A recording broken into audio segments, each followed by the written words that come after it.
Well, hi there. It's Monday, January 27th, 2020. T+300, a milestone date, I think. I guess it's a milestone because I want it to be. Journal 274. Didn't post yesterday. Not sure what I would have said yesterday after the news of Kobe Bryant's death.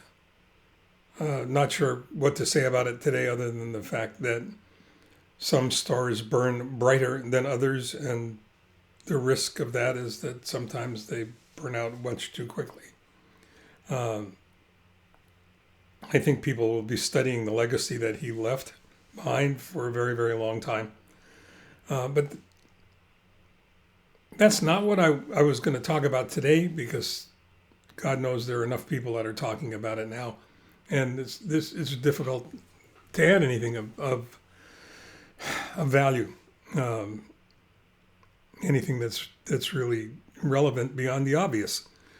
So what I did want to talk about was an interesting phone call that I got, and maybe it's two are related in a very strange way, but that'll be something for you to decide. For all the years that I worked with my dad, especially the years after I started my writing career and speaking career, we'd get telephone calls at the shop from people from all over the country, automotive service professionals, shop owners, technicians. They would call up, and my dad, may rest in peace, would refer to those calls as the Mitch Fix-It calls, because invariably there'd be somebody at the other end of the telephone who wanted to share some kind of industry-wide problem with me, in the hope that I would be able to go ahead and fix it, like I had a magic wand. I still get calls like that, and they're fascinating. And every time I get one, I think of my dad, which is good. But the idea of Mitch Fix-It is fascinating, because I got a call like that, at least a call that I would categorize like that, earlier today. And it was from a gentleman who's absolutely passionate about the automotive aftermarket and the repair community in particular, although he's not a member of the automotive repair community directly, who's really concerned about the technician shortage that's so obviously apparent, and that I've been writing about for more than 35 years. But it's more than that. It's a problem that we have with the trades in general, skilled trades in this country, in our culture, in our society.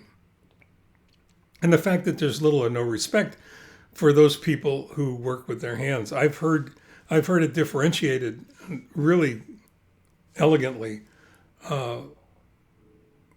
by separating the people that shower at night when they get home from work from the people who shower in the morning before they go to work, indicating that the people who shower at night come home and are forced to wash the grime off their body. I was one of them, still am, I guess.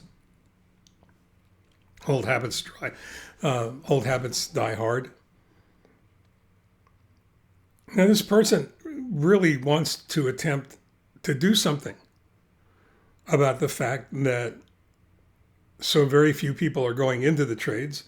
There are very few trade schools that adequately prepare people going into the trades for the futures that await them. And we keep on this journey running out of people to fix stuff. I've said for years that people that are involved in the trades are invisible and irrelevant until you need one. And then all of a sudden they become very, very important. So until you need an electrician or a plumber or a contractor or an automotive repair technician, it's something you don't think about. Certainly something that you wouldn't point your child at. Now, in the automotive repair environment, we've reached a point where now it's no longer blue collar work, it's high tech blue collar because of the nature of the vehicles and the fact that so much of the vehicle is really electronic content. Today, more than 65% and growing every day.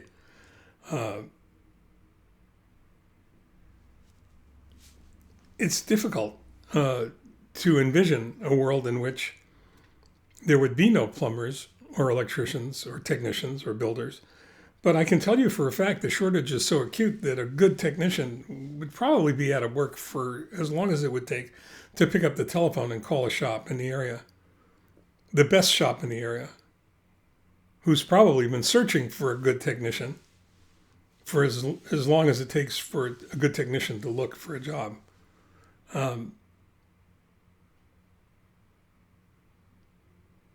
My feeling about all of this hasn't changed in many years.